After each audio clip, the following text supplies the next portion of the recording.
This is Wendy Cronin, and her commitment to porcelain as a medium is fierce, right? And that's how you get this kind of result. So go ahead. So I am going to talk about me. I'm going to talk a little bit about Yoshi and Matt because they were my instructors in Baltimore and have had a big influence on me. But I started in clay, as this says, when I was 14, and I went to a pottery studio with an aunt in eastern Kentucky that was a traditional pottery studio where they just threw bazillions of canisters with bazillions of other lids and bazillions of other things, and you just have to mix and match. But I saw him on the wheel and I couldn't believe it. I just couldn't believe that he could lift the clay like that. And so I promised myself the minute I had time I would take a class, and I was able to do that in the 1970s in Baltimore. I had big gaps because I lived overseas for about 15 years, and I did a PhD, which took about 7 years. And so during a lot of that time, and COVID, I couldn't work during COVID. So there were many years that I haven't been able to work in clay. So it's an avocation, it's not a vocation for me. But I actually realized I have a book of Korean antique pottery, Korean celadons and porcelains that I bought in the 70s, long before I went to Asia. So I was already on that direction. But working and living in Asia for so many years really influenced my sense of form, my sense of color. I love Asian glazes. And I'm still chasing down what the masters did many, many years ago with clay. And I also go to the San Francisco Asian Museum of Art, the Frere. I can spend hours in all of those places. And Mike told me about Philadelphia has a really good, so I need to find anybody that wants to go with me. I want to go up, I want to spend time there.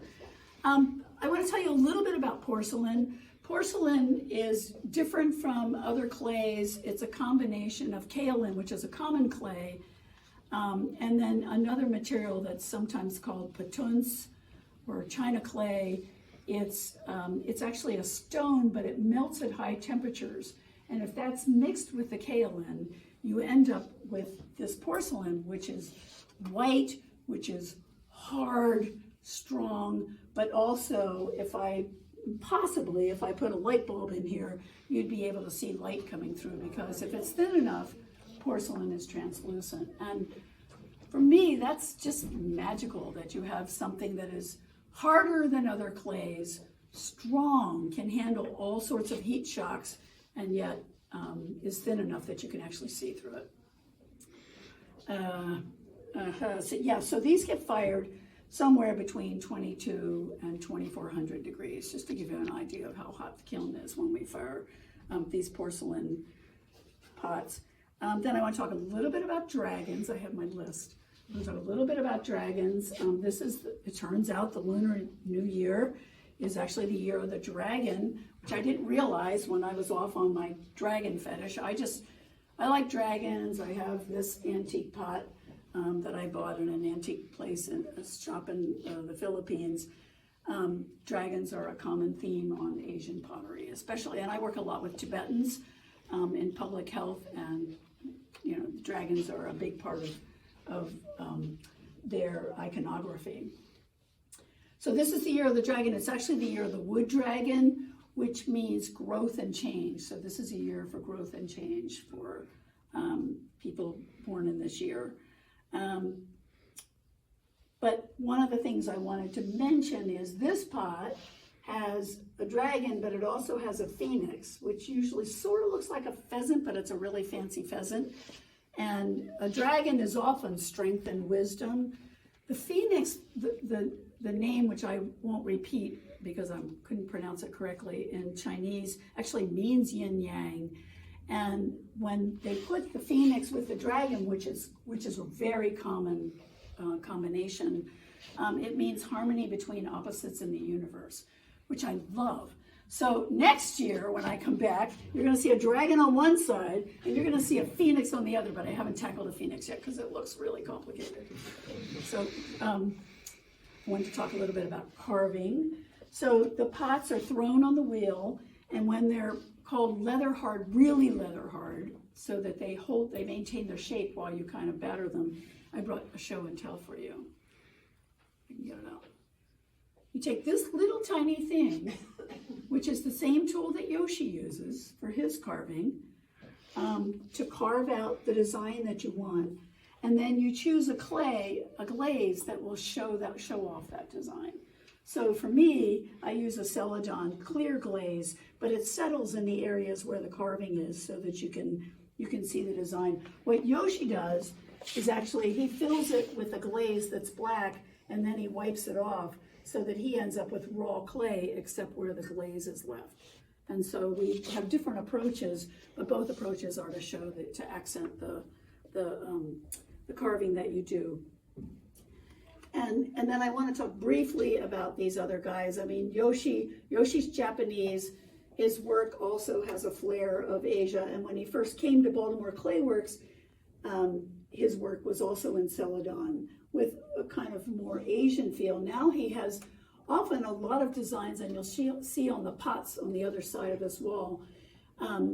He was in the Middle East for 3 years, and so you can see that Middle Eastern tile effect coming through on his pots. He's just, he's fabulous. He's a lovely guy, and he's head of the exhibitions at the Baltimore Clay Works Gallery now, which is good because it means we're going to see a lot of wheel-thrown pottery there. And then I want to talk about Matt. This is Matt. This lid, I don't know if anybody's lifted this lid off, but it's perfect. It doesn't move. It doesn't slide. Nothing's oval. It's perfect. That's Matt. That must be hard to do. Is that hard to do? It's really hard to do. And what Matt does is the stripes on his pots, and you'll see his shelf in the market. He's influenced by agricultural fields as seen from the sky in the Midwest.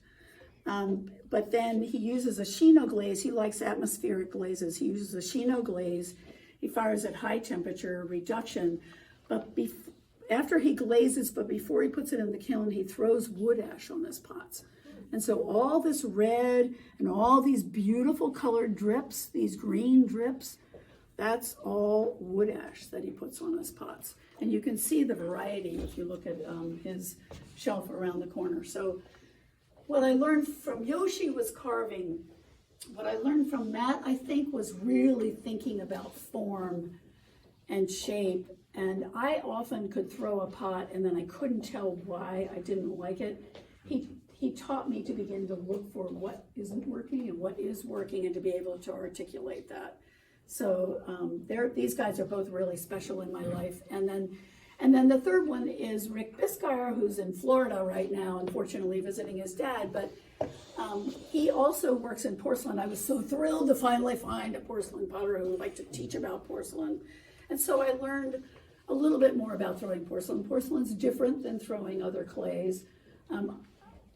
I don't know if it's harder, but it's different. And so harder. There's a learning curve for it. It's harder. And so Rick taught me a lot more about throwing bigger pots and some details about throwing. So I wanted to mention them. They're not here. I wanted to be sure they had a voice. That's it.